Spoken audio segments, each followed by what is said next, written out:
Seminário de Adoração, Consciência Sacerdotal.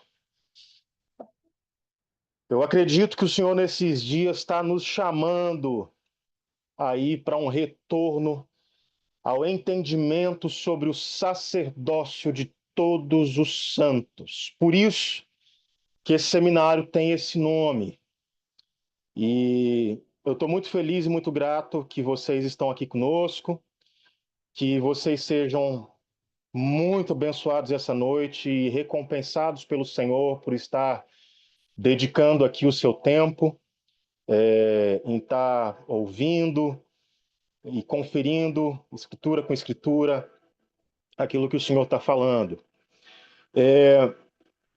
A ideia é, no final aqui, a gente abrir um tempo de perguntas, mas como eu realmente não sei se vai dar tempo, porque eu me programei para falar aí 1h20, 1h30, mas os que já me conhecem já sabem, né? A gente dá liberdade para o Espírito Santo e seja lá o que Deus quiser. Se a gente tiver que abrir mão do esboço, a gente abre mão do esboço. Se a gente tiver que só chorar, a gente só chora. Então, a ideia é abrir para perguntas no final. Então, se você tiver alguma pergunta durante a ministração, vai anotando aí e no final a gente tenta abrir. Mas se no final a gente estiver meio esbagaçado pelo Senhor, então eu me comprometo com os irmãos a responder todas essas perguntas ali no grupo do WhatsApp. Tudo bem? Podemos fazer assim? Ok? Gente, como eu estou gravando, eu não estou vendo a minha imagem. A minha imagem está aparecendo para vocês? Tá ok aí? Não, Não está aparecendo? não. Ué, Tá aparecendo o logo da igreja. espera aí, agora entrou, entrou, agora foi. Agora foi. Então vamos lá. Se em algum momento a imagem sumir, o microfone cortar, tentem me avisar aí de alguma forma, tá bom? Para a gente começar, e a gente está todo mundo numa mesma sintonia, vamos entender aqui o que é um seminário. Eu acho que isso é importante, porque por mais que existam várias definições, eu acho que a definição que mais me chama a atenção é que o seminário é uma aula dada por um grupo de alunos em que há um debate, né, acerca de uma matéria exposta por cada um dos participantes. Ou seja, quem já fez faculdade ou seminário teológico, alguma coisa assim, sabe que uma das formas de desenvolver a aprendizagem é fazer um trabalho de seminário, onde os alunos estudam um tema específico e apresentam para os demais alunos para discutir o assunto, aprender sobre o assunto, entender. Isso é uma forma de se aprender, porque quando a gente estuda ensinando, a nossa compreensão é um pouco maior. E eu gosto dessa definição porque ela me coloca no meu lugar. Eu não estou aqui como alguém que sabe tudo, como alguém que é melhor ou superior. Eu estou aqui como um aluno do Mestre Jesus que tem aprendido algo com o Mestre Jesus e estou compartilhando daquilo que temos aprendido. E eu acredito muito no significado etimológico da palavra seminário, que é seminarium, né? Vem do latim seminarium, uma palavra que dali deriva a palavra sêmen, porque tem a ver com semente ou lançar sementes, né? Eu acredito que essa noite o Senhor vai estar lançando algumas sementes no nosso coração, na nossa vida, algumas sementes no ministério de algumas pessoas que estão aqui.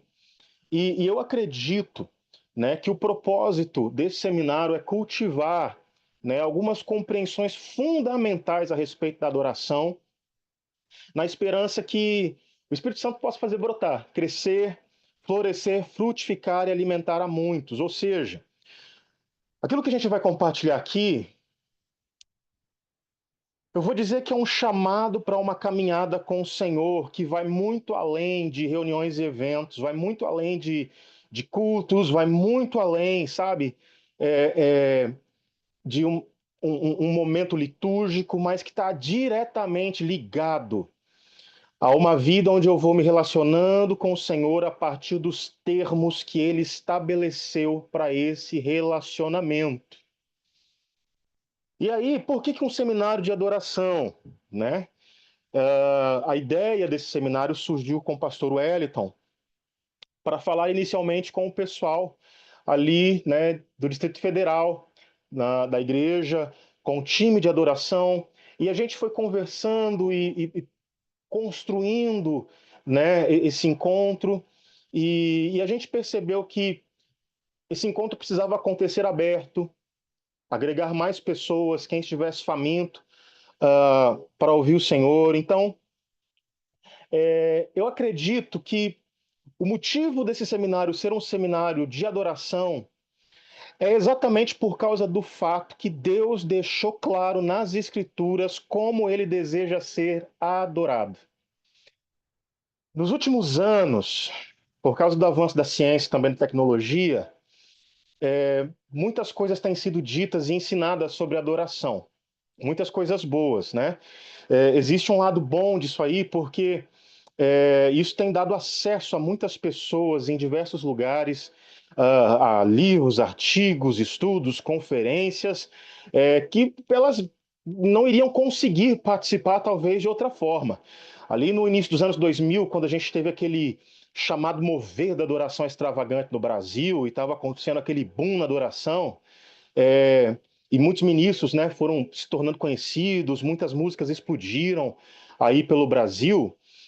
A maioria dos eventos acontecia no eixo Rio-São Paulo, né? E com algumas exceções, como Curitiba, Belo Horizonte, Brasília e Goiânia, é, os grandes ajuntamentos, as grandes conferências, isso não ia para os lugares mais extremos. Eu me lembro quando, anos atrás, 2019, estive ministrando em Juína, no Mato Grosso, e estava conversando com um pastor de Vilhena.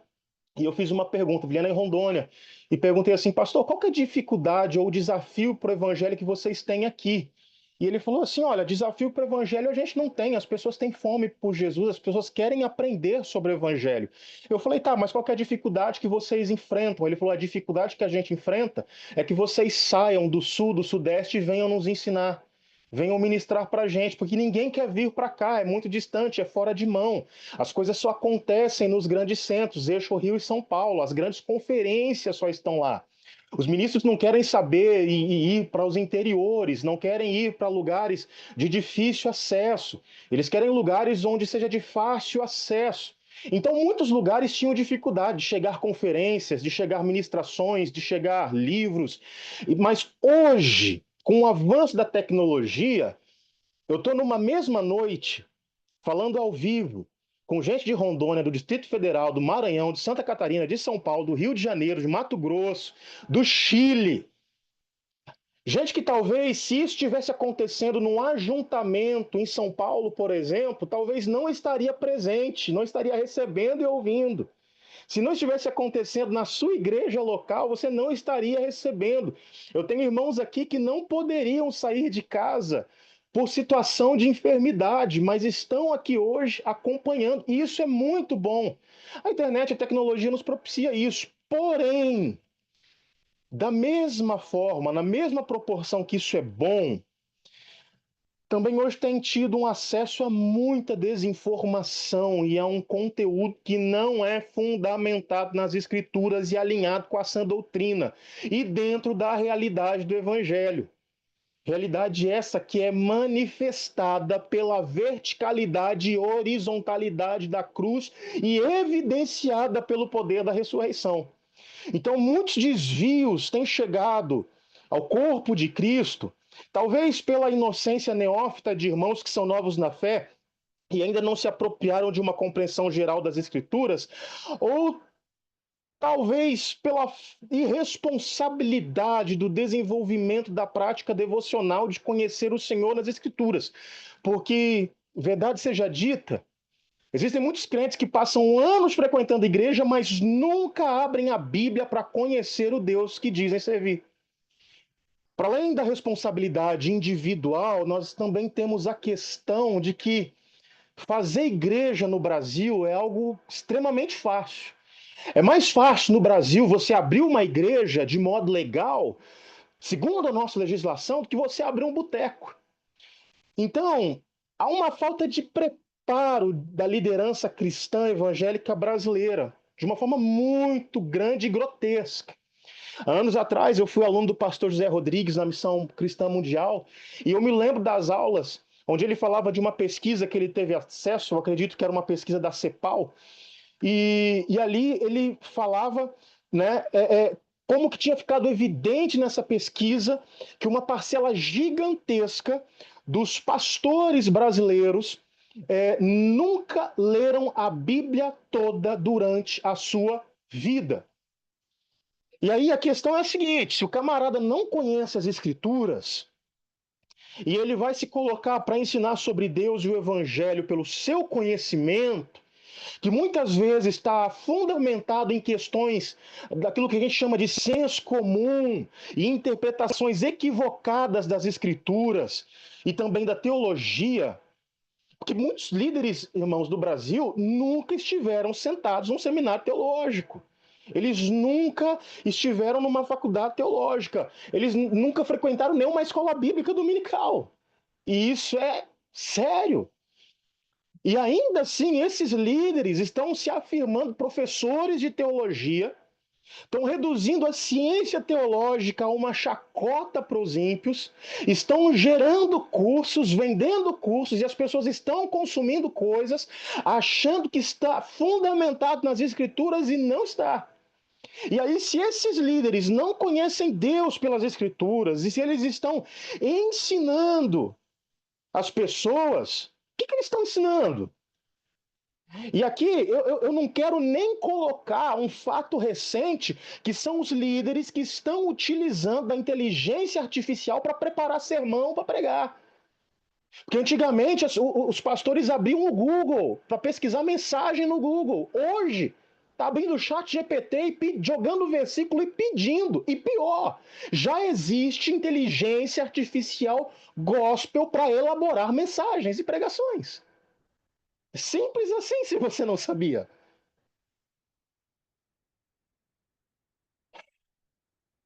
Aí a gente tem líderes que não têm preparo, que não têm instrução, a gente tem irmãos que não se dedicam às escrituras e uma vida devocional, que não leem Bíblia, não conhecem Deus pelas escrituras. E nós temos um problema aí.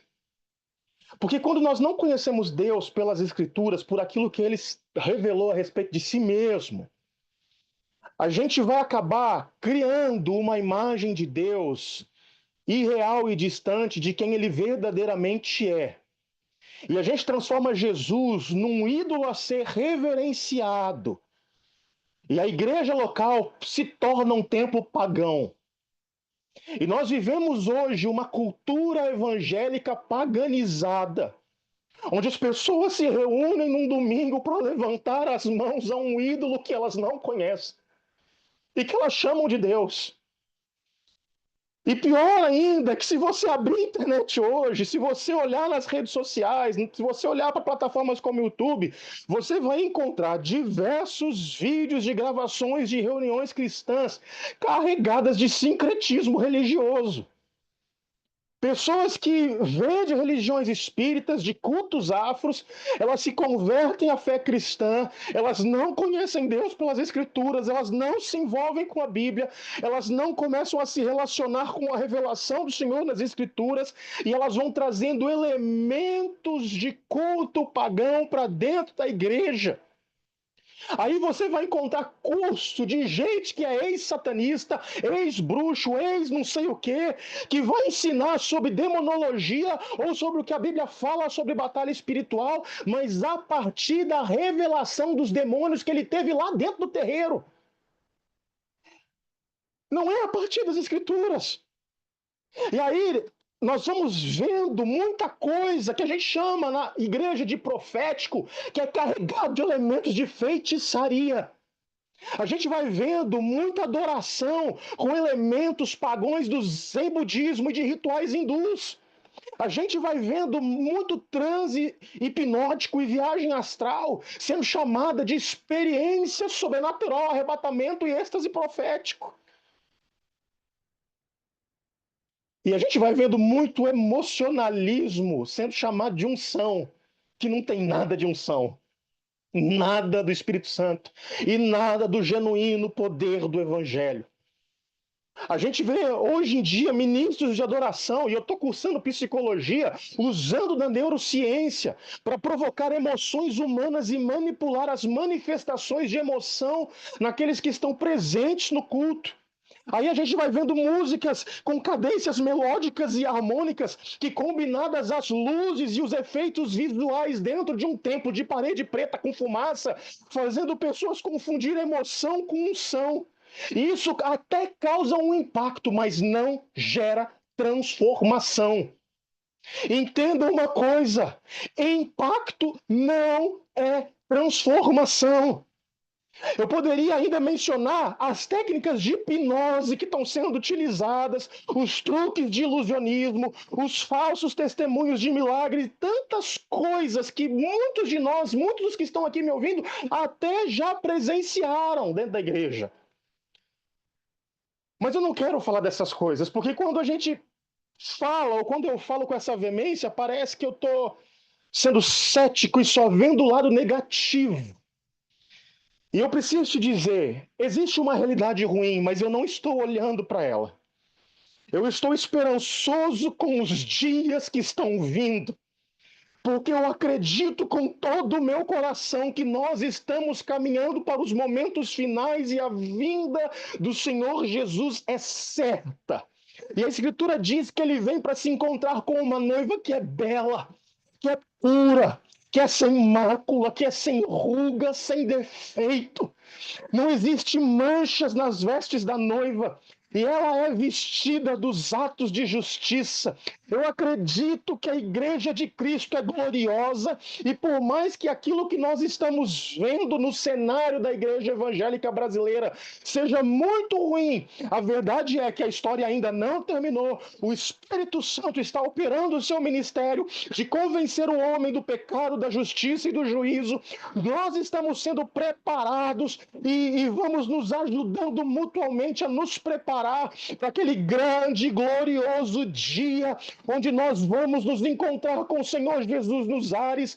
E mesmo que hoje a instituição religiosa esteja em muitos casos falida moralmente e sem vigor espiritual, eu ainda acredito que dentro dela Deus vai levantar a noiva do seu filho.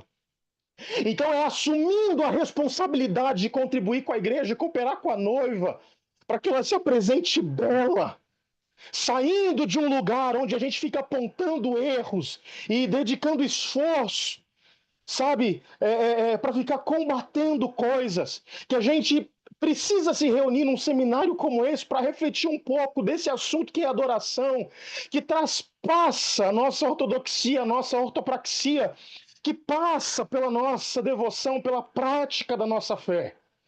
É por isso que esse seminário ele não é específico para músicos cristãos, mas para todo o corpo de Cristo, porque ele visa contribuir com o embelezamento da noiva. Então você sabe o que vai acontecer aqui essa noite? Vai acontecer a dinâmica de Esther, capítulo 2, quando ela é levada para o palácio. E a Bíblia diz que ela é colocada num tratamento onde ela é literalmente esfregada com mirra.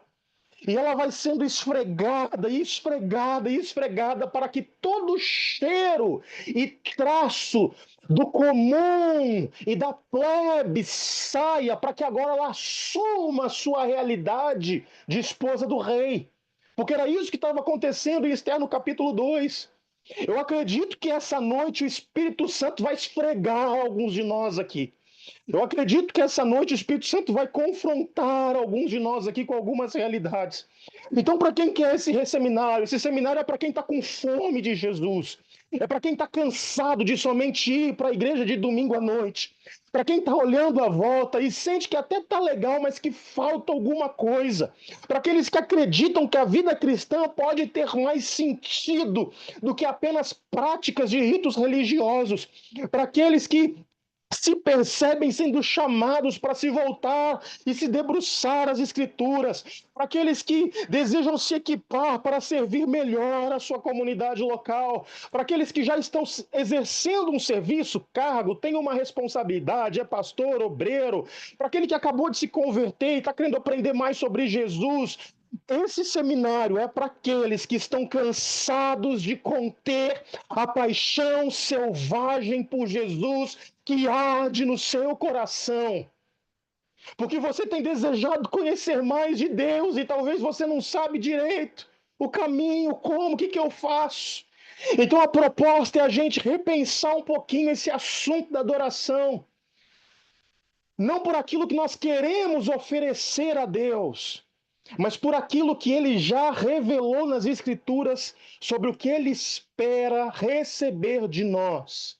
Porque se nós vamos adorá-lo, nós precisamos fazer isso da maneira que ele disse que nós devemos fazer.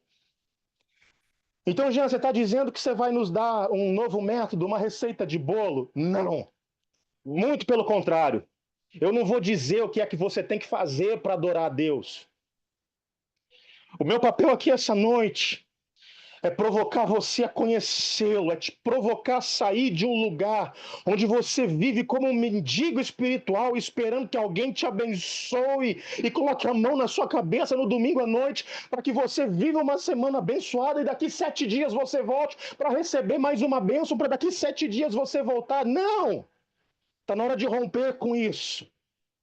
O meu papel aqui é dizer para você que tem um caminho aberto, Jesus está disponível para você e Ele deseja que você o conheça e aprenda a se relacionar com Ele.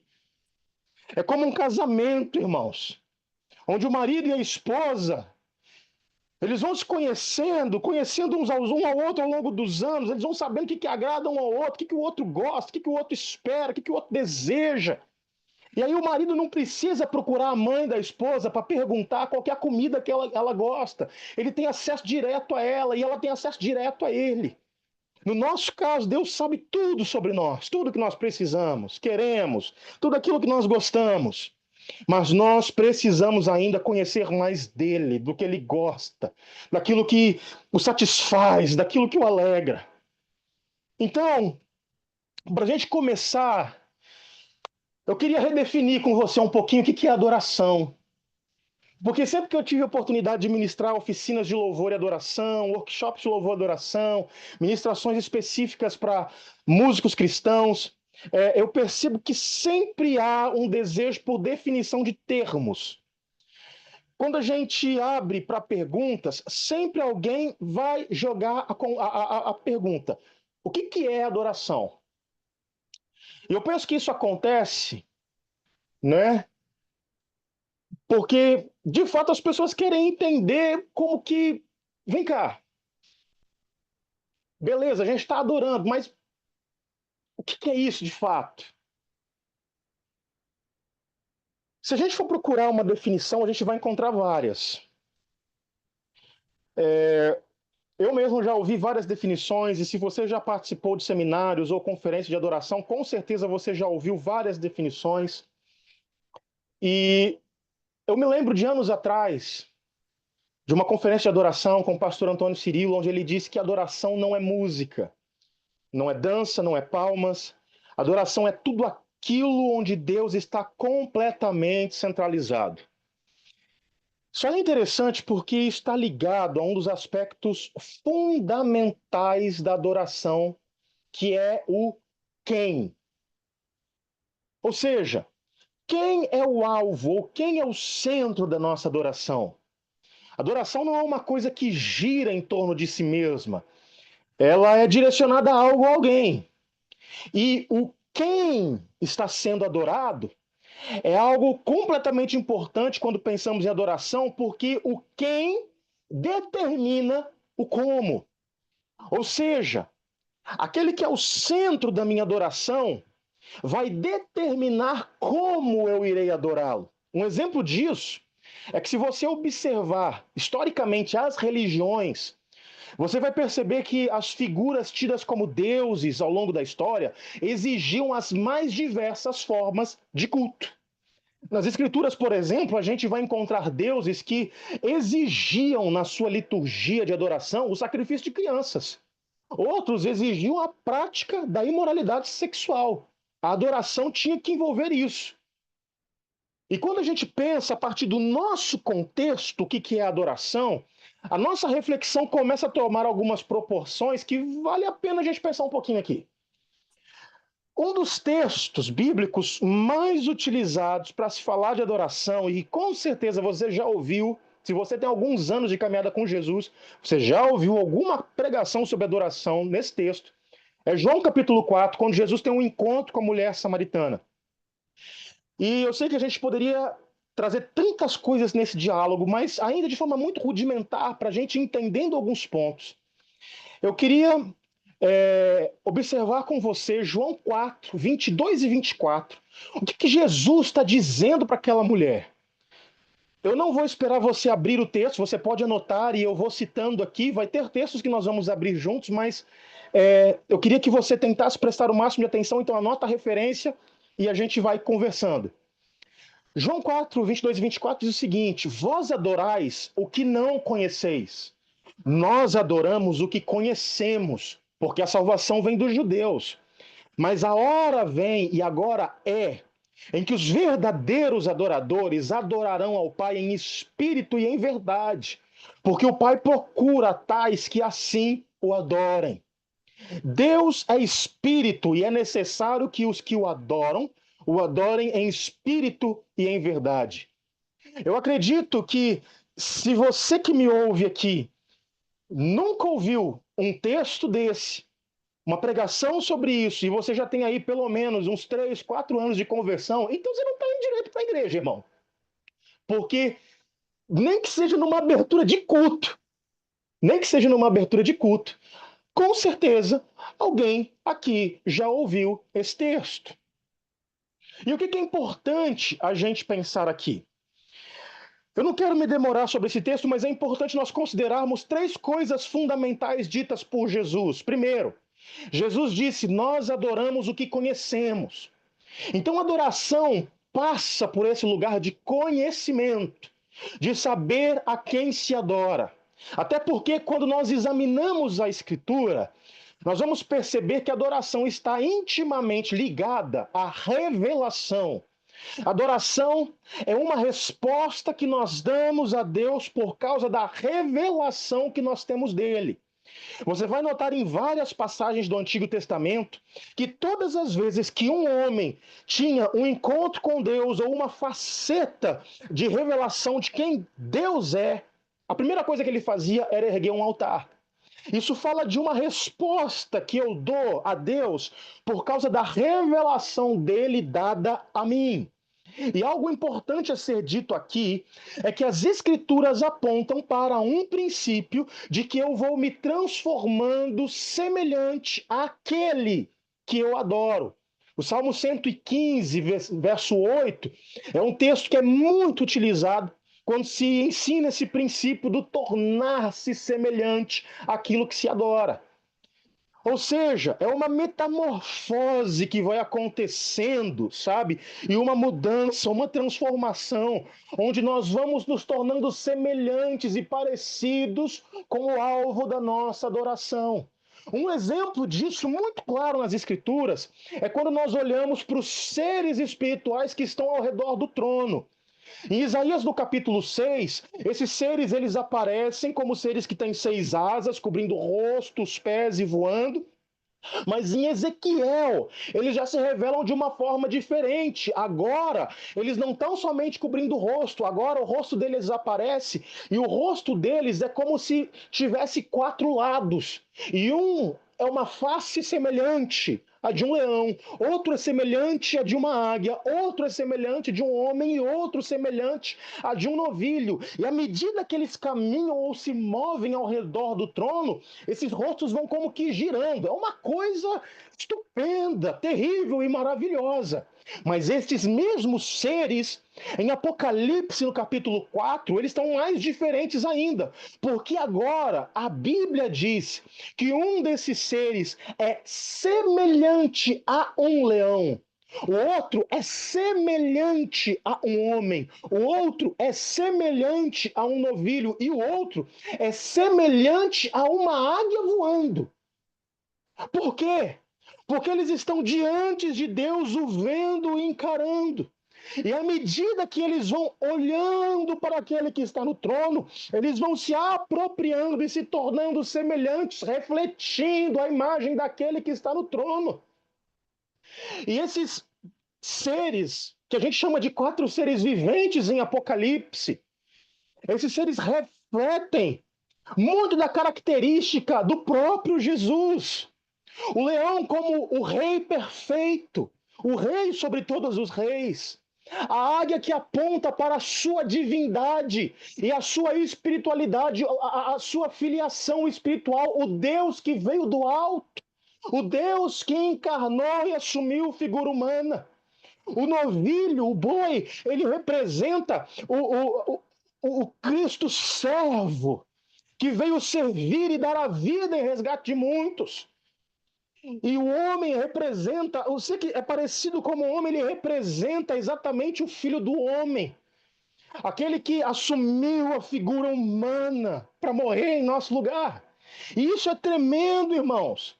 Porque eu estou falando de seres espirituais que estão olhando para o Senhor e estão sendo transformados ao longo das eras. Mas eu não quero parar aqui e deter-me muito nisso. Uma segunda coisa interessante, João 4, que Jesus fala é que os verdadeiros adoradores adorarão ao Pai em espírito e em verdade, porque o Pai procura tais que assim o adorem. E aí é interessante pensar que se existe verdadeiro adorador, é porque também existe falso adorador. E o ponto aqui não é elencar os critérios que determinam um falso adorador ou uma falsa adoração, mas é deixar claro que os verdadeiros adoradores adorarão o Pai em espírito e em verdade. Por quê? Porque existe alguém que procura por verdadeiros adoradores. E quem é que procura por verdadeiros adoradores? Preste atenção: o Pai. E por que é importante a gente entender isso? Porque isso aponta para uma relação familiar íntima. Não se trata de uma relação distante, onde se trata de ter notícias por alguém ou possuir intermediadores para acessar o outro. É uma relação de pai e filho, uma relação onde se há um acesso aberto, onde há uma aliança estabelecida e uma prioridade mútua. É o pai quem procura, e isso determina outra realidade de culto para nós, quando nós vamos comparar a nossa realidade de adoração a Deus com a maneira como as pessoas das mais diversas religiões adoram o seu Deus. O Pai é acessível por causa do seu Filho Jesus, o Cristo que abriu o caminho para nós com o seu sangue, para que pudéssemos nos achegar ao trono da graça. Jesus elevou o nível de relacionamento dos homens com Deus, trazendo para os homens a revelação que Deus é Pai. Em nenhuma religião, o Deus dessa religião se revela como um Pai. E isso, nos dias de Jesus, causou um verdadeiro alvoroço entre os religiosos. E continua causando alvoroço até hoje. Porque a religiosidade jamais vai enxergar Deus como Pai numa relação direta. Ela pode entender Deus como Pai a partir de informação teórica e até teológica, mas jamais se apropriará disso para desenvolver um relacionamento profundo com Deus. Porque religiosidade orbita em torno da ritualidade dos lugares de superficialidade. E eu vou repetir isso aqui. Religiosidade orbita em torno da ritualidade dos lugares de superficialidade. Uma terceira coisa que Jesus está dizendo: o Pai procura tais que assim o adorem. Aqui fica definido o padrão fundamental da adoração a Deus, em espírito e em verdade.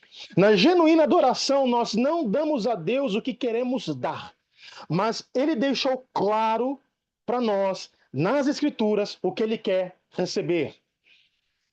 Estudando o comentário bíblico do reverendo Hernandes Dias Lopes sobre o Evangelho de João, eu comecei a compreender que adorar em espírito tem a ver com adorar a partir da revelação de Deus sobre como ele quer ser adorado.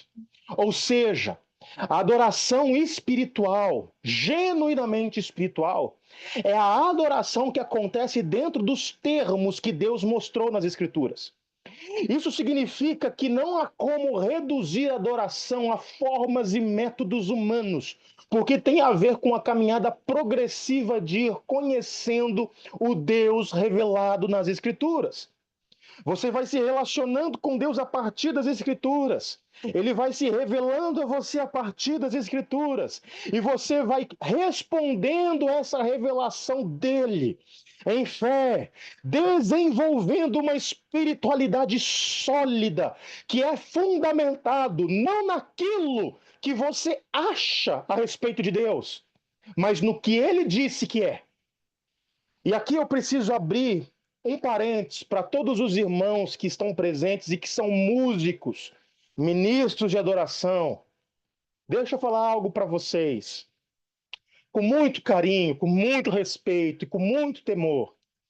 Se você anda gastando mais tempo treinando o seu instrumento do que debruçado sobre a sua Bíblia, me perdoa pela franqueza, irmão. Ou se não quiser me perdoar, a hora que passa. Mas a verdade é que você é um ministro de adoração totalmente superficial, se você não está gastando tempo com as Escrituras. Isso significa que se você não está gastando tempo com as Escrituras, você é um soldadinho de chocolate, como dizia o Gregório, que vai derreter quando o fogo das aflições vierem sobre você. Isso porque você não está desenvolvendo a sua salvação e o seu relacionamento com o Senhor a partir das Escrituras e construindo a sua vida com Deus a partir de um terreno sólido. Eu preciso te dizer com muita honestidade, eu anotei bem, eu estou indo bem pausadamente lendo, porque eu vou entregar tudo que Deus me deu. Que o motivo de tantas coisas estranhas estarem acontecendo no cenário da adoração é porque a nossa adoração não é solidamente bíblica. O motivo de muitas vezes, meu irmão, você oscilar na sua fé e não ter uma caminhada firme com Jesus no seu relacionamento, e você vive flertando com o mundo, com a carne, com o pecado, é porque você ainda não se relaciona com o Senhor a partir das Escrituras. E aí, eu vou me recordar das palavras do pastor José Rodrigues, quando eu era aluno dele, numa aula que a gente teve sobre adoração, que ele disse assim: a qualidade do seu amor por Deus é definida pela quantidade de tempo que você gasta com a sua Bíblia.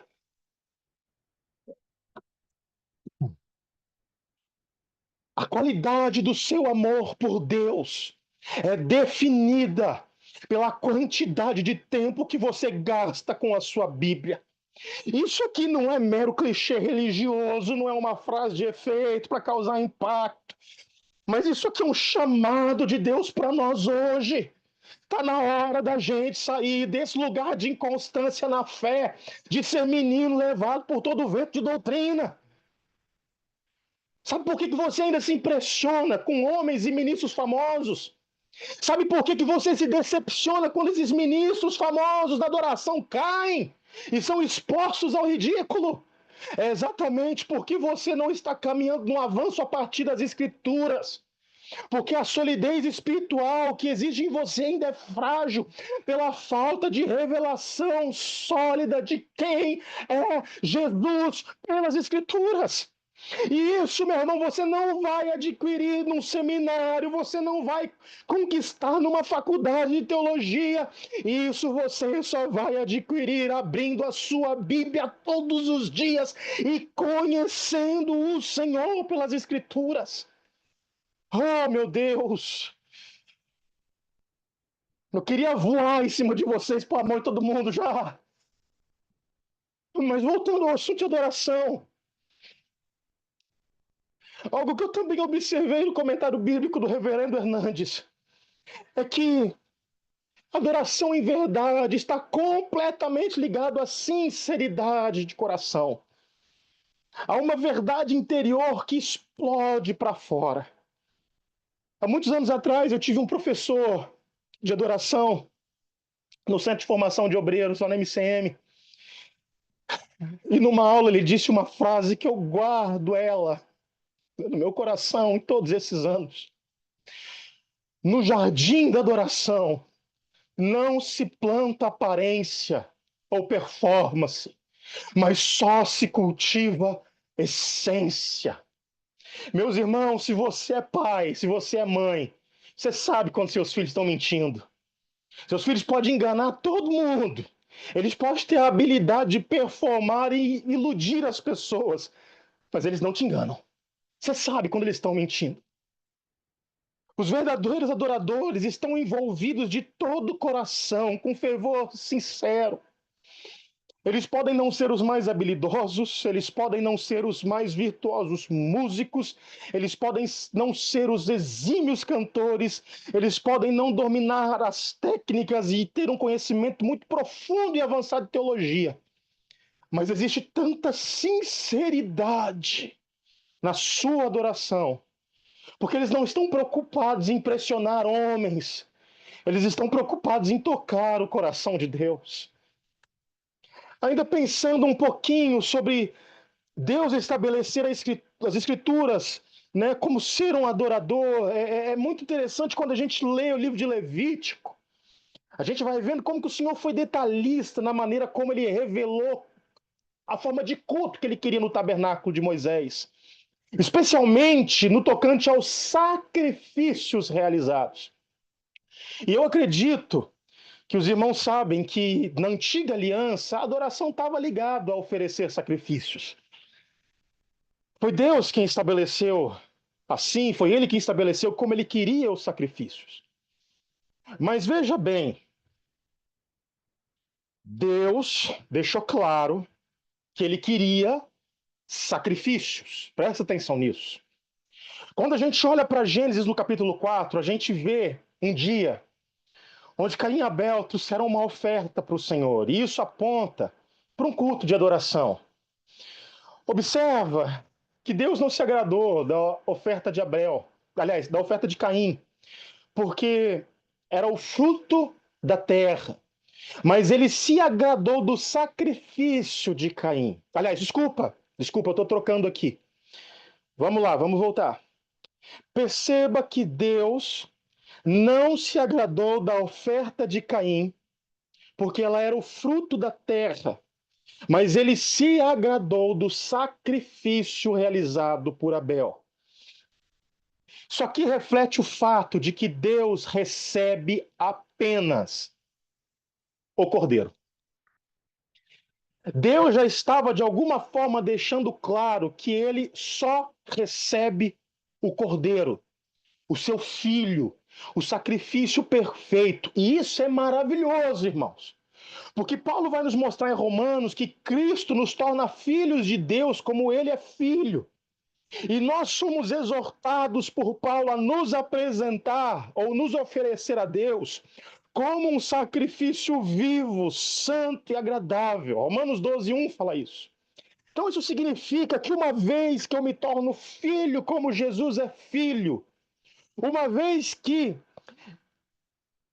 eu também me torno um sacrifício para Deus, assim como Jesus foi um sacrifício agradável, aceito pelo Pai, eu também posso ser esse sacrifício agradável para o Pai. Porque é algo que eu aprendi também com o reverendo Hernandes Dias Lopes e com o saudoso Dr. Russell Shedd, que já dorme no Senhor. é que somente os filhos podem adorar da forma que agrada a Deus. Porque eles não adoram a partir da realidade da terra amaldiçoada e da humanidade caída. Isso está falando da adoração de Caim. Mas eles adoram a partir da realidade do Cordeiro. Isso fala e aponta para a adoração de Abel, a adoração que agrada a Deus, a adoração espiritual. Mas aí você vai olhar para mim e vai falar assim, Jean, beleza, você falou muita coisa legal, mas você não disse o que é adoração de fato ainda. E se você está ligado, você já percebeu isso. Porque até aqui eu apresentei alguns conceitos importantes e iniciais, mas eu não trouxe uma definição clara do que é adoração. O Dr. Shedd, que eu acabei de citar, uma vez afirmou que o conceito de adoração não é um conceito que se enquadra facilmente dentro de definições nítidas. E que qualquer tentativa de definir adoração seria falha, porque é uma limitação de definição verbal para se explicar o que é a experiência de adoração. Então é necessário dizer aqui para os irmãos que o assunto da adoração é amplo demais para falar exaustivamente em pouco mais de uma hora. O Richard Foster é um autor que eu indico para todo mundo. Richard Foster. E um livro chamado Celebração da Disciplina. O Richard Foster disse que adorar é experimentar realidade, tocar na vida. É conhecer, sentir e experimentar o Cristo ressurreto no meio da comunidade reunida. É romper com a barreira e entrar no Shekinah de Deus, ou melhor ainda, ser invadido pelo Shekinah de Deus. Semelhante a isso, uma vez eu também ouvi de um professor no seminário dizendo o seguinte: quando eu adoro, Deus mergulha dentro de mim. E tudo bem, isso aqui é muito poético, é muito bonito. Mas como é que a gente define isso? Como que a gente define adoração? Porque essas coisas estão muito ligadas a uma subjetividade de experiência. Então, para a gente chegar próximo a uma definição de adoração, existem algumas palavras nas Escrituras, no original, tanto no hebraico como no grego, que são traduzidas como adoração e expressam o significado do que seja adoração nos seus mais diversos aspectos, para que a gente possa entender de um modo amplo o conceito do que é adoração. Nosso tempo aqui é curto, eu não vou conseguir trazer muitos termos ou todos os termos, mas eu queria apontar para vocês 3 palavras que eu considero fundamentais para nós hoje sobre adoração. A primeira palavra é uma palavra hebraica que é shahá. Essa palavra, shahá, ela é muito usada para adoração no Velho Testamento.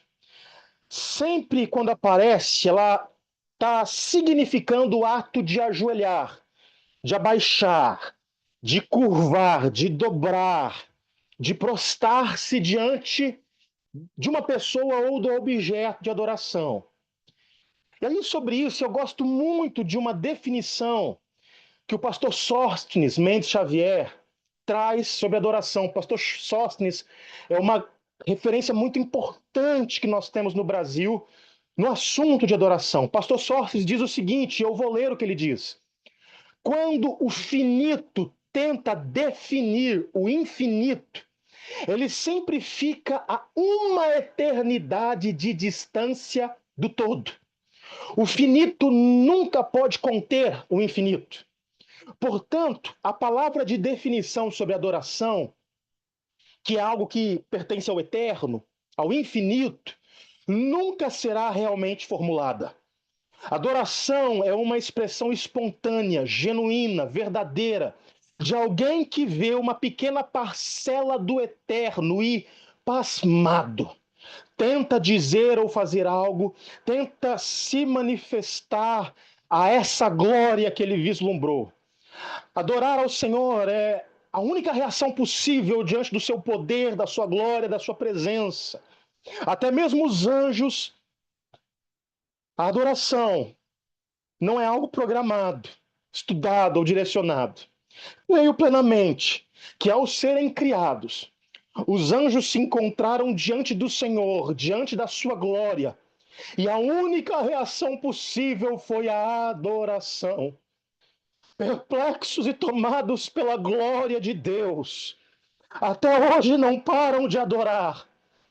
Não se trata nem de nos lembrarmos de palavras de elogios, de feitos ou assuntos aprendidos do Senhor para uma expressão bem formulada de culto. Vejo que se trata de reações intensas, quase incontroladas, de alguém estupefato, que ante a presença do Senhor Todo-Poderoso se rende. A música, a dança, as palavras, as lágrimas, os joelhos dobrados, o rosto em terra. Qualquer uma dessas atitudes se torna apenas uma reação de prostração diante do Rei do Universo, enquanto se é tomado de temor, perplexidade, esplendor e glória, porque a adoração tem a ver, meus irmãos, com render-se, com se curvar a quem Deus é, com reverenciá-lo. A segunda palavra que eu quero trazer para você é uma palavra do grego que é proskneu. Essa palavra aparece no Novo Testamento e significa basicamente a mesma coisa: curvar-se, dobrar-se, abaixar, ajoelhar. Porém, aqui, essa palavra também significa como que uma figura de beijar a mão da pessoa a quem se adora. Eu sei que fisicamente é impossível, difícil para nós. Nós não temos como beijar a Deus, que é espírito, mas particularmente isso é significativo demais para mim. Pensar que a adoração está ligado a isso, a uma resposta a quem Deus é, e isso se assemelha a beijar. Você percebe como que a adoração está ligada a uma relação íntima, a uma relação de pai e filho? Irmão, a gente não sai por aí na rua beijando todo mundo na mão que a gente conhece, quem a gente se encontra por aí. E da mesma forma, a gente não beija quem a gente não nutre um respeito, ou por quem a gente não tenha, talvez, aí, até mesmo algum carinho reverente. Nas Escrituras, algo interessante é que a mão está ligada a serviço, às obras, a feitos. Quando Paulo exorta os irmãos em Roma a se entregarem como um sacrifício vivo, santo e agradável a Deus, ele diz para que eles façam isso em resposta a tudo aquilo que o Senhor fez por nós, por toda a obra de justificação, regeneração, adoção e enchimento da vida do Espírito de Deus. Tudo isso Paulo demonstra nos 11 primeiros capítulos de Romanos, mas quando entra no capítulo 12 e ele exorta os irmãos, ele exorta para que os irmãos se ofereçam como que uma resposta. Então, quando a gente está adorando a Deus, a gente está como que beijando a sua mão por conta daquilo que ele fez por nós. É como que dando uma resposta a tudo aquilo que ele fez, enviando seu filho para morrer em nós, nos resgatando do império das trevas e nos assentando nos lugares celestiais com Cristo Jesus. Pastor Gerson Ortega, outra referência importantíssima, que fez parte do grupo de louvor Vencedores por Cristo, que é um grupo musical, meu irmão, pioneiro na adoração como a gente conhece, que abriu todo um caminho para a música contemporânea como a gente usa hoje, tanto instrumentalizada na igreja como forma de evangelismo. Pastor Gerson disse o seguinte: adoração é celebrarmos ao Senhor por aquilo que Ele é. Louvor é celebrarmos por aquilo que Ele faz.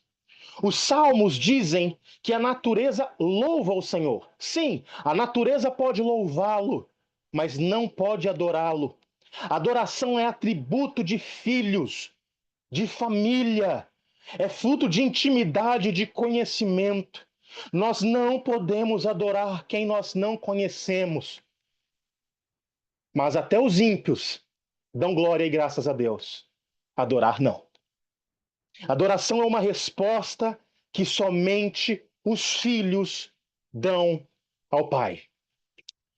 A terceira palavra hebraica agora que eu quero trazer ligada à adoração nas Escrituras para a gente fechar esse entendimento do que é adoração, é a palavra hebraica avodá. Essa palavra ela é traduzida por trabalho, por serviço e também por adoração. Isso significa que Deus recebe o nosso trabalho como adoração feita a Ele. A gente pode dizer que, aos olhos de Deus, o nosso trabalho é adoração e não é feito para o nosso próprio benefício, não é feito para a gente ganhar um salário, mas é feito para ser uma oferta a Deus. Ou seja, isso significa que nós glorificamos Deus com a nossa vida cotidiana e com tudo aquilo que a gente faz. Nós vamos interagir com Deus e falar sobre Deus no nosso lugar de trabalho, na nossa vida comum, na escola, na faculdade, sabe, na igreja, na rua. O lugar cotidiano é o lugar da adoração. E onde nós podemos expressar Cristo em palavra e ação. É aqui que eu percebo que há uma responsabilidade na nossa vida cotidiana de ser uma vida de adoração. Sabe por quê? Porque o John Stott, uma referência muito importante teológica, disse o seguinte, de uma forma muito contundente. Presta atenção nessa frase, eu vou explicar essa frase para você depois. Porque eu sei que talvez vai causar um choque em alguns, principalmente os missionários que estão aqui. Mas preste atenção. A principal responsabilidade da igreja é a adoração. A principal responsabilidade da igreja é a adoração. E se a adoração é a responsabilidade mais importante da igreja, nós precisamos dar a ela nossa atenção mais diligente. John Stott disse isso. E é claro, a gente ouve isso, dá um choque, porque a gente vai pensar assim, uai, mas a responsabilidade principal da igreja não é o evangelismo? Tem 3 motivos básicos, pelo menos. A gente poderia falar de muitos outros, mas existem 3 motivos pelo qual John Stott diz que a adoração é a principal responsabilidade da igreja. Primeiro, o evangelismo fica na área da nossa responsabilidade para com o próximo, enquanto que a adoração é a nossa responsabilidade para com Deus. E nossa responsabilidade com Deus deve vir antes da nossa responsabilidade para com o próximo. Segundo lugar, embora se espera que todos nós compartilhemos o evangelho com os outros sempre que surge uma oportunidade, e nós precisamos fazer isso, nós precisamos nos lembrar que o evangelismo também é um dom espiritual. Efésios 4:11. E como dom espiritual, ele é dado para alguns e para outros não. Assim, nem todos os cristãos são evangelistas, mas todos os cristãos são adoradores, tanto no particular quanto no público. E em terceiro lugar, o evangelismo é uma atividade temporária que vai terminar quando o Senhor Jesus vier para consumar o seu reino. Mas a nossa adoração vai continuar por toda eternidade. Por isso, a adoração é a responsabilidade mais importante da igreja. E é aqui, é nesse lugar aqui, que a gente começa a se aproximar do tema do nosso seminário dessa noite, que é consciência sacerdotal. E eu gastei aí quase 40 minutos só para introduzir o assunto, para poder falar para você sobre consciência sacerdotal. Porque se a adoração é a principal responsabilidade da igreja, como é que se dá isso? E vamos pensar um pouquinho aqui. Vamos parar, vamos tomar um ar. Vamos pensar. Adoração é a principal responsabilidade da igreja. Como que isso acontece? Isso se dá a partir do desenvolvimento do sacerdócio universal de todos os santos. E esse é um ponto que, particularmente, eu acredito que Deus está nos chamando para voltarmos a atenção nesses dias. E aí eu quero que você abra a Bíblia comigo agora, em Apocalipse, no capítulo 1. E eu quero ler junto com você um texto. Apocalipse, no capítulo 1.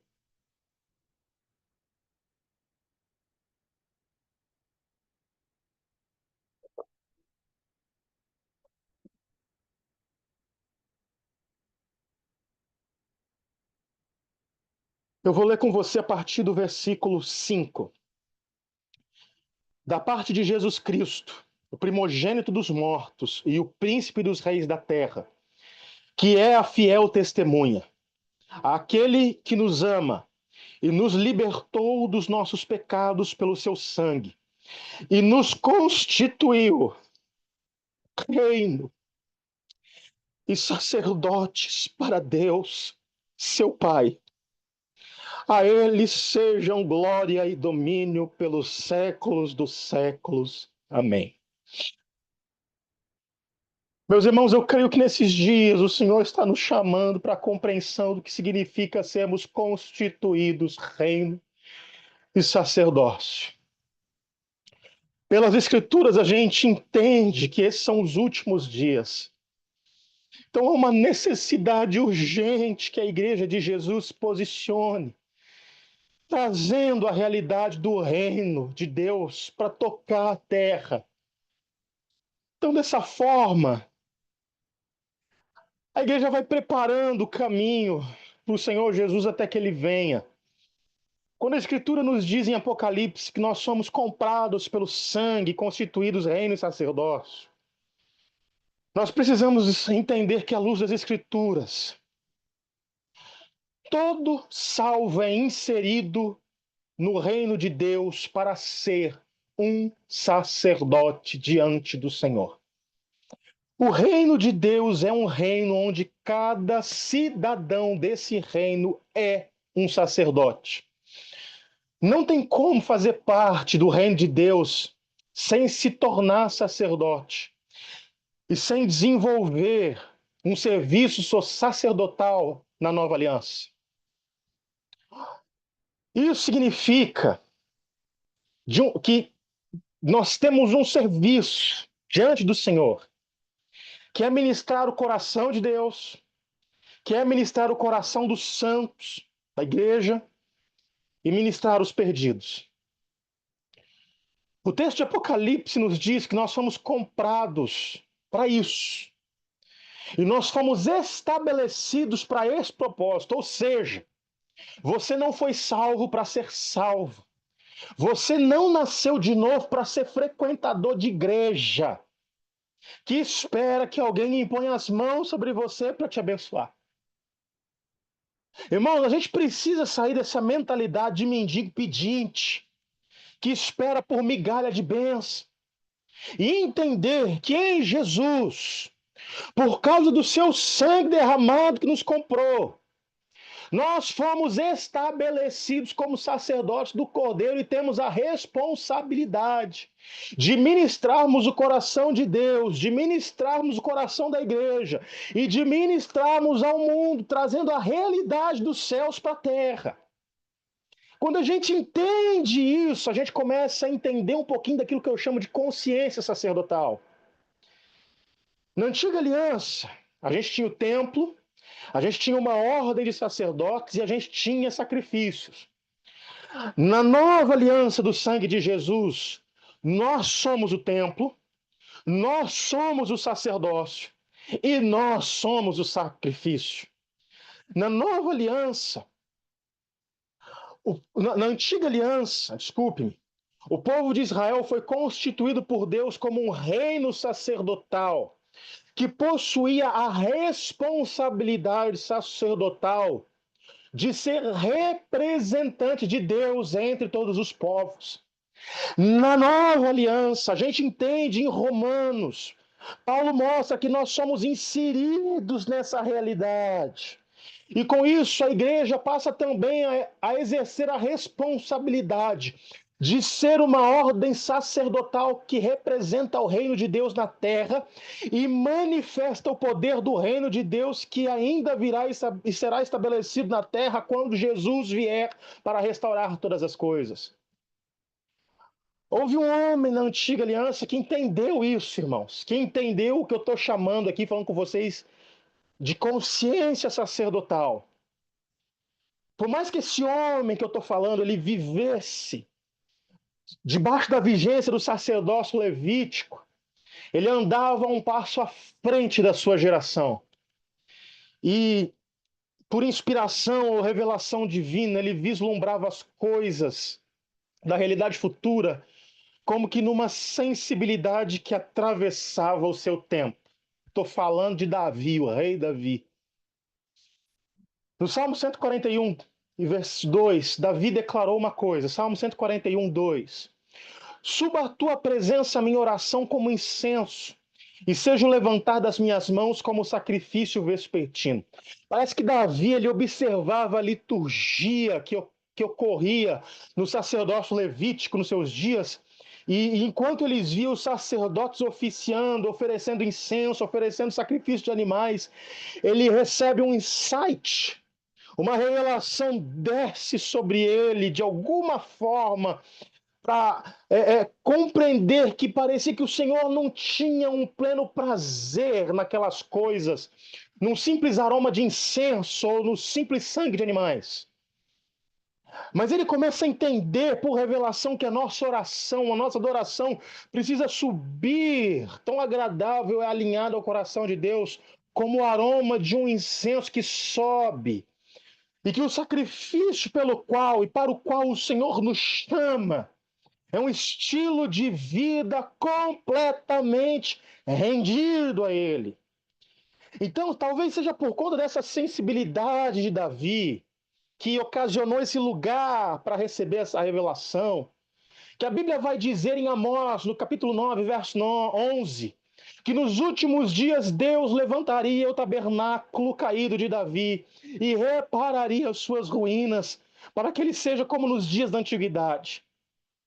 Isso aqui vai fazer a gente pensar que parece que Deus tem saudades do que estava acontecendo no tabernáculo de Davi. Pois ele não fala sobre restaurar o tabernáculo de Moisés e nem sobre restaurar o templo de Salomão. Parece que Deus tem saudade do que estava acontecendo ali no tabernáculo de Davi. E certamente, irmãos, Davi não compreendia todas as implicações daquilo que ele estava fazendo ao estabelecer um tabernáculo. Porque no tabernáculo de Davi, Davi estabeleceu 24 turnos de adoração, onde os sacerdotes passavam ali revezando, em turnos de 1 hora e 20, ministrando ao Senhor. E durante todo o reinado de Davi, desde que ele estabelece esse tabernáculo, 24 horas por dia, 7 dias por semana, de forma ininterrupta, Davi estabeleceu um lugar onde os sacerdotes estavam como que pré-anunciando aquilo que só lá na frente, em Apocalipse, ia ser revelado, que o Senhor é adorado dia e noite, noite e dia. Davi, ele traz essa realidade do céu, da sala do trono de Deus para a terra. Por isso, quando o profeta Amós diz, eu tornarei a levantar a tenda caída de Davi, a gente precisa entender que o Senhor não está falando sobre levantar um lugar, levantar uma tenda, um tecido, e vou mais além. Ele não está nem sequer falando simplesmente sobre fazermos uma sala de oração.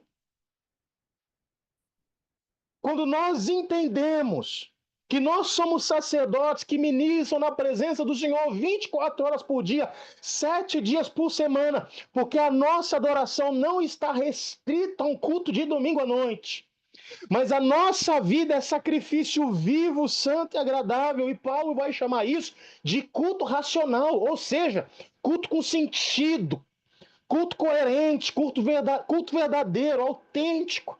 Quando a gente entende isso, e se a gente abraça esse estilo de vida sacerdotal, de ministrar diante de Deus, entendendo que a nossa vida é um reflexo, um aroma de adoração, que tudo que nós fazemos é para a glória de Deus. Irmãos, a nossa vida começa a manifestar a realidade do reino vindouro na terra. E eu até ouso dizer que a nossa vida começa a liberar sobre a terra a justiça de Deus e os seus juízos por meio de um estilo de vida de obediência, entrega e renúncia. Quando a gente olha para o Novo Testamento, nós vemos parte dessa palavra se cumprindo em Atos no capítulo 15 e compreendemos sobre isso, sobre a luz de Efésios 2, que a restauração do tabernáculo de Davi fala do novo homem criado em Cristo Jesus, porque nele somos feitos reino e sacerdotes. O que a gente precisa entender hoje, sabe o que é?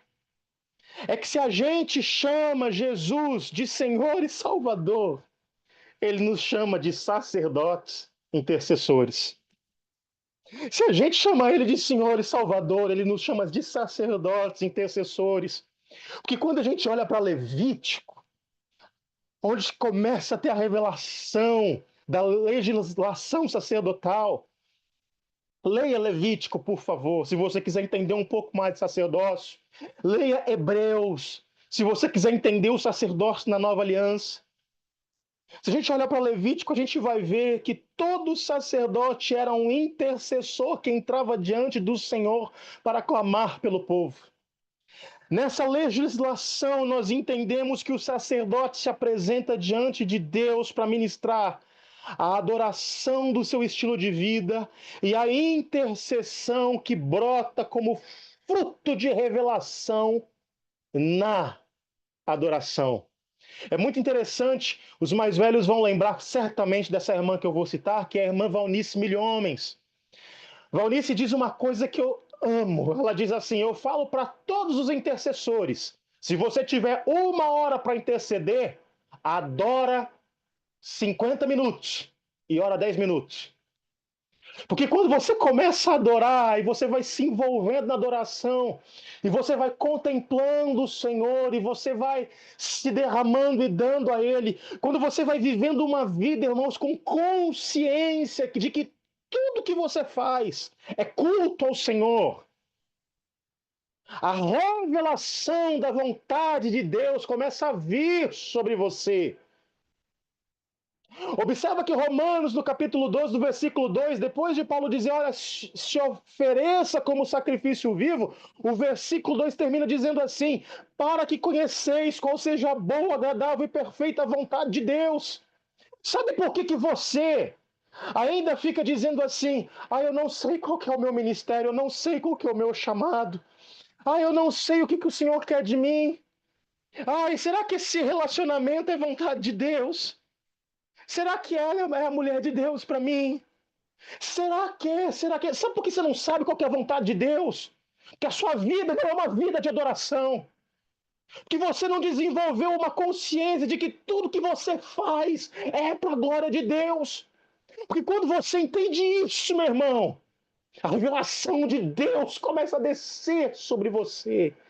Que você vai parando para contemplá-lo, você vai fazendo para a glória dele, você vai percebendo a glória dele se revelando em tudo aquilo que você faz, você vai percebendo a glória dele nas coisas criadas e você vai começando a adorá-lo por aquilo que ele fez, você vai beijando a mão dele e à medida que isso vai acontecendo, você vai olhando para ele e ele vai contando para você o que ele está fazendo, o que ele vai fazer. Oh, meus irmãos, é isso. Essa é a consciência que nós precisamos ter. Nós precisamos entender, irmãos, que se nós não caminharmos nessa consciência, de nada vai adiantar nós continuarmos fazendo o que nós fazemos no tocante aos nossos rituais religiosos, porque isso não vai provocar mudanças significativas no mundo e na sociedade à nossa volta. Meu irmão, desculpa se eu vou ofender alguém ao dizer isso, principalmente homens, mas se você precisa pagar R$ 2.000 para subir uma montanha, para entender como que você desenvolve o seu sacerdócio masculino, Meu irmão, me desculpa, você não entendeu nada. Você não entendeu nada. Me perdoa, mas você não entendeu nada. O nosso sacerdócio, irmãos, só provoca reais mudanças na nossa família, na nossa sociedade, quando nós entendemos que tudo aquilo que nós fazemos é para a glória de Deus. Porque não vai haver substância de vida real de Jesus fluindo de nós se nós não estivermos vivendo nessa consciência sacerdotal. E eu tenho um recado de Deus para alguém aqui essa noite. Já passou da hora de você sair do berçário espiritual e avançar no seu desenvolvimento. Está na hora de abraçar a responsabilidade de ser um sacerdote do Messias. Hoje o Senhor está te chamando para um compromisso maior, para se comprometer numa realidade da superior aliança que foi conquistada por Jesus. Oh, meu Deus! As Escrituras nos dizem em Efésios, no capítulo 1, versículo 3: Bendito Deus e Pai de nosso Senhor Jesus Cristo, o que nos abençoou com toda sorte de bênção espiritual nas regiões celestiais em Cristo. No capítulo 2, versículo 6 de Efésios, Paulo vai dizer que ele, o Senhor, nos ressuscitou com Cristo e nos fez assentar nos lugares celestiais em Cristo Jesus. Presta atenção. Primeiro, Paulo fala que nós fomos abençoados nos lugares celestiais. E depois ele fala que nós fomos estabelecidos nos lugares celestiais.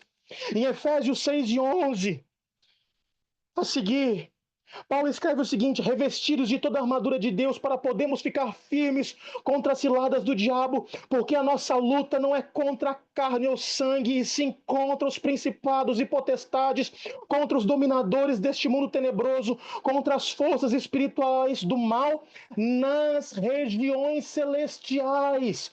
Portanto, tomai toda a armadura de Deus para que possais resistir no dia mau e depois de teres vencido tudo, permaneçam inabaláveis. Então, a revelação no livro de Efésios a respeito da igreja é que os sacerdotes do Cordeiro, nós, fomos abençoados nas regiões celestiais, mas também fomos posicionados nas regiões celestiais em Cristo.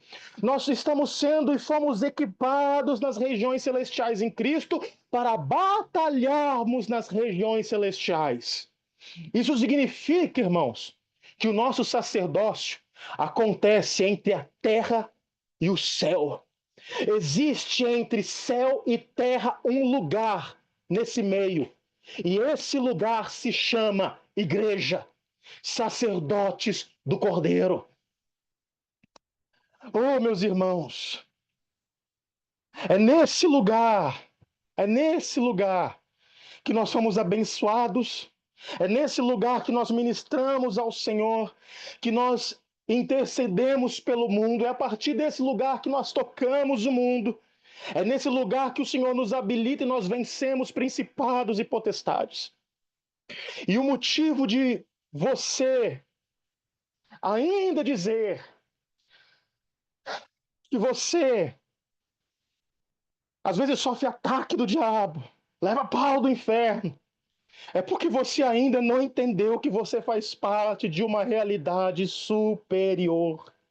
Você precisa entender que você não precisa mais correr atrás de bênçãos, porque você já foi abençoado.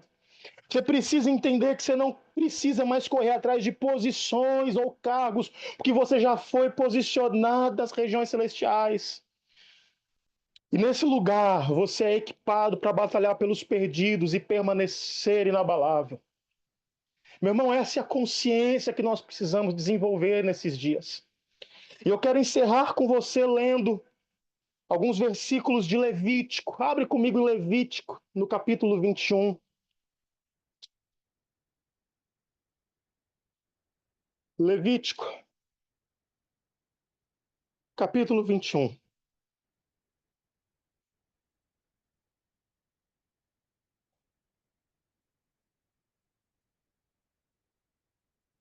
O livro de Levítico vai nos ensinar muito sobre o desenvolvimento sacerdotal da antiga aliança como sombra das coisas futuras que viriam em Cristo Jesus.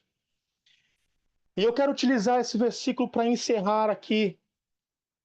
Esses 2 versículos que eu vou ler, não, 4 versículos, para encerrar, concluindo, entendendo um pouquinho da nossa identidade sacerdotal. Levítico 21, versículo 17. Aliás, versículo 16. O Senhor disse a Moisés: fala a Arão, nenhum dos teus descendentes que tenha um defeito físico se aproximará para oferecer o pão do seu Deus em todas as suas gerações. Nenhum homem que tenha algum defeito poderá se aproximar. Deixa eu dar uma pausa aqui, continua aberto, nós vamos continuar lendo. O que o Senhor está apontando aqui como uma sombra de algo que ainda viria é a respeito de um sacerdócio perfeito que iria se manifestar em Jesus e que depois nós seríamos inseridos. O sacerdócio de Jesus, o sacerdócio do Messias, aquilo que Hebreus chama de a ordem de Melquisedeque. Não vai dar tempo de explicar sobre isso. Nessa vez, numa outra oportunidade, a gente pode falar sobre isso. O que ele está dizendo aqui é a respeito de uma identidade de perfeição que habilita ser um sacerdote. E é muito interessante que, a partir do versículo 18, nós vamos ver defeitos físicos que refletem para realidades espirituais. Versículo 18, olha só. Nenhum homem que tenha algum defeito poderá se aproximar, nenhum cego, ou aleijado, ou desfigurado, ou de braços e pernas desproporcionais, ou homem que tenha o pé quebrado ou mão quebrada, ou que seja corcunda, ou anão, ou vesgo, ou que tenha sarna, ou feridas purulentas, ou testículo lesado. Nenhum homem que tenha defeito dentre os descendentes do sacerdote Arão se aproximará para apresentar as ofertas queimadas ao Senhor. Não se aproximará para oferecer o pão do seu Deus, pois tem defeito. Se isso fala de realidades espirituais vindouras, quando o Senhor diz que nenhum sacerdote poderia ser cego, ele está dizendo que nenhum sacerdote poderia não ter visão. Sacerdote precisa ter visão. Sacerdote precisa ver corretamente, enxergar corretamente. E eu estou falando de coisas espirituais. Sacerdote precisa olhar as coisas a partir da ótica divina e não da ótica caída. Depois, vai dizer o seguinte, que nenhum desses sacerdotes podia ser aleijado. Ele não poderia se arrastar, ter dificuldade para avançar. Perceba, um sacerdote que não tem visão e que tem dificuldade para caminhar, ele tropeça. Ele vai tropeçando, sempre tropeçando na sua caminhada com Jesus, sempre flertando com o pecado. Ele não pode ser desfigurado. Algumas traduções falam inclusive sobre 2 faces. Sabe o que é isso? Ele não pode ser hipócrita, fingido, mentiroso. Ele não pode ser de braços ou pernas desproporcionais, ou seja, não se desenvolve perfeitamente. Se desenvolve numa área, mas numa outra área não. Tem um braço bom e outro braço maior, desproporcional, monstruoso. Meu irmão, sabe qual que é a coisa mais perigosa que eu vi no Brasil? Anos atrás, houve uma ênfase muito grande sobre vida no espírito e oração em línguas. Uma das maiores referências no Brasil sobre isso está no 3º ou 4º casamento. Que oração em línguas desenvolveu tanto, mas isso não foi o suficiente para restaurar o primeiro casamento dele. Isso não foi suficiente, irmão.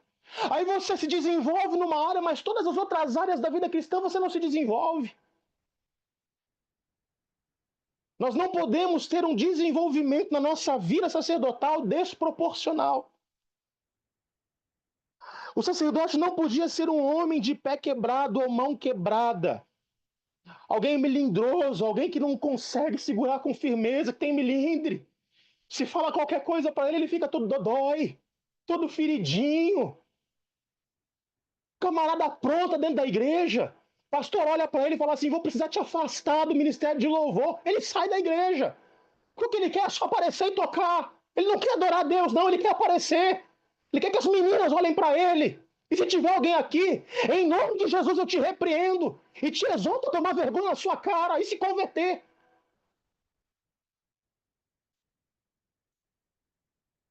O sacerdote não poderia ser corcunda. Isso fala de alguém que está sempre olhando para baixo. Está falando de alguém que sempre, sabe, é negativo. Que não consegue ver o lado bom das coisas. Ele não pode ser anão.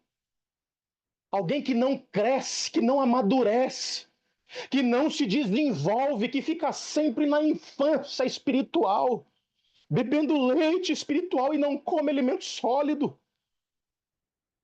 Ele não pode ser vesgo, ver com dificuldade, ter dificuldade de discernir as coisas espirituais. Você fala A para o cidadão, ele entende o alfabeto inteiro. Ele não consegue entender e perceber. Ele não pode ter sarna ou feridas purulentas. Isso aqui aponta para lepra. Isso aqui aponta para lepra. E sabe o que é mais interessante? Se você olhar em Levítico, você vai descobrir que uma das causas para a lepra era o pecado da maledicência. O sacerdote não poderia ter o testículo lesado, ou seja, não gera, não produz, não deixa descendência. Isso aqui, meu irmão, fala de uma realidade espiritual, de um avanço em maturidade e desenvolvimento na nossa caminhada com Jesus, no nosso sacerdócio.